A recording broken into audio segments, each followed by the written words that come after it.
Et bien bonjour à tous, aujourd'hui nous nous retrouvons pour le Maximum de B. Nous vous avons reconstitué les événements durant la Révolution française. Au sommaire, les 3 heures, les privilégiés, les états généraux, le serment du jeu de paume, bref, et le commencement de la République. Reportage de Juliette.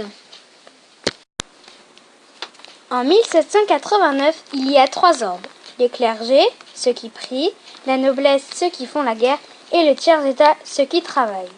Le clergé et la noblesse sont privilégiés, ont des privilèges. Le tiers-état paye beaucoup d'impôts et c'est injuste. Reportage de Clémence sur la réunion des États généraux le 5 mai 1789. Le roi comprend que le tiers-état n'est pas content. Il décide de faire une réunion qui s'appelle la réunion des États généraux. Les 3 ordres vont venir avec des cahiers de doléances où il y a des plaintes. Il y a 1139 députés. La réunion se passe le 5 mai 1789. Il reste pendant plusieurs jours. Comme les députés du tiers-état sont plus, ils vont forcément gagner. Mais le roi ne veut pas que ça change. Il invente une nouvelle règle qui est que chaque ordre compte une voix, donc la noblesse et le clergé l'emportent.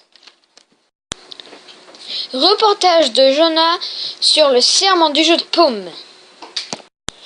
Aujourd'hui, nous nous retrouvons le 20 juin 1789 pour le serment du jeu de paume. Les députés font la promesse qu'ils ne se quitteront pas tant que le pays n'ira pas mieux. Ils veulent une nouvelle constitution. Et nous retrouvons Ewen pour la prise de la Bastille. Le roi a envoyé 20 000 soldats pour calmer le peuple, mais ça aggrave le cas. Et le 14 juillet 1789, les révolutionnaires prennent la Bastille pour prendre des armes et libérer les prisonniers du roi. Ils veulent montrer au roi que tant qu'il ne respectera pas la Constitution, les révolutionnaires n'arrêteront pas le combat. Et maintenant, Achille pour les événements d'août 1789.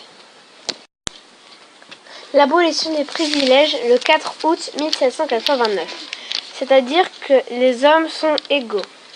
Le 26 août 1789, la déclaration des droits de l'homme. Les hommes naissent libres et égaux devant la loi. Personne ne peut être inquiet pour ses opinions, même religieuses. Tous les citoyens sont égaux devant la loi. Personne ne peut être exercé d'autorité s'il ne lui a pas été confié par la nation. La liberté consiste à faire tout ce qui ne nuit pas aux autres. Et Solène pour la fuite du roi, année 1791.